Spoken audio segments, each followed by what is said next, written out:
नमस्कार दोस्तों, आज हम बात करने वाले हैं कि कॉफी के साथ बीन्स कैसे भारत आए और एक रॉयल ड्रिंक कैसे पॉपुलर ड्रिंक बन गया।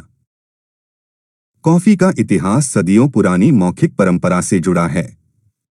कॉफी के पौधे यमन में जंगली रूप से उगते थे और हजारों वर्षों से खानाबदोश जनजातियों द्वारा व्यापक रूप से उपयोग किए जाते थे।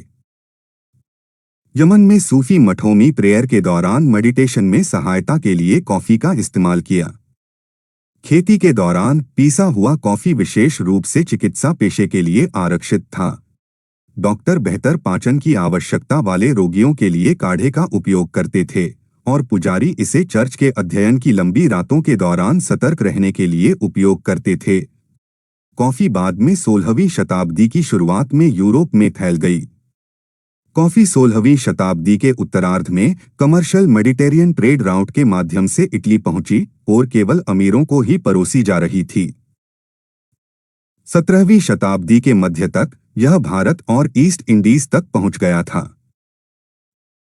कई संस्कृतियों में यदि आप अपने मेहमानों को कॉफी परोस सकते थे तो यह धन और शक्ति का प्रतीक था। नई दुनिया में कॉफी की शुरुआती खेती में से एक तब थी जब गैब्रियल डे क्लू 1780 में मार्टिनिक में कॉफी की पौध लेकर आए थे। बाद में इन फलियों में से 18,680 कॉफी के पेड़ उगाए, जिससे सेंट डोमिंग्यू जैसे अन्य कैरिबियन आयरलैंड और मैक्सिको में भी इसका प्रसार हुआ। 1788 तक सेंट डोमिंग्यू ने दुनिया में 50% कॉफी की सप्लाई की। 1852 तक विश्व स्तर पर ब्राजील कॉफी का सबसे बड़ा उत्पादक बन गया और तब से उस स्थिति को बनाए रखा है। कॉफी के लार्ज स्केल प्रोडक्शन के साथ साथ मॉडर्न प्रोडक्शन टेक्निक्स ने आज इसे एक घरेलू वस्तु बना दिया है। कोको, चाय, आलू, टमाटर, मक्का, मटर और बीन्स के साथ भी ऐसी ही कहानी है, जिसकी बात हम किसी और वीडियो में करेंगे। अब बात करते हैं इंडिया के बारे में। How coffee came to India. Bharat में कॉफी के इतिहास का पता 16वीं शताब्दी में लगाया जा सकता है। कहानी यह है कि बाबा बुदान नाम के एक मुस्लिम संत जो मक्का की तीर्थ यात्रा पर गए थे, वहां कॉफी के पौधे के बारे में जाना। वह कॉफी से इतने प्रभावित हुए कि उन्होंने कॉफी को भारत लाने का फैसला किया।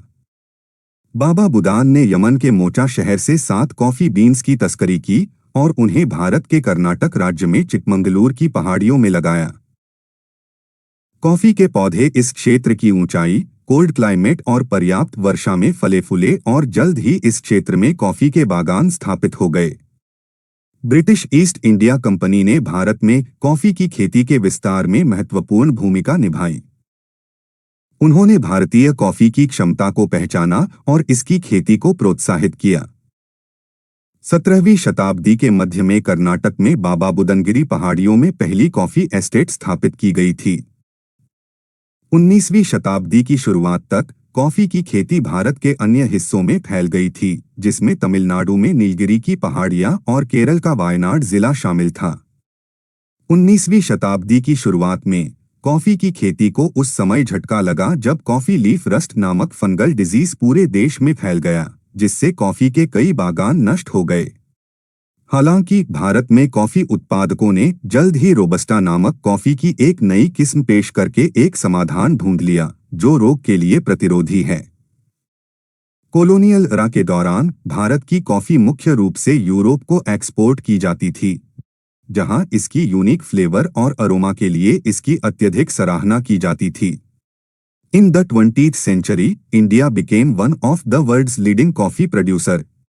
इंडिया अपनी हाई क्वालिटी वाली अरेबिका और रोबस्टा कॉफी बीन्स के लिए जाना जाता है।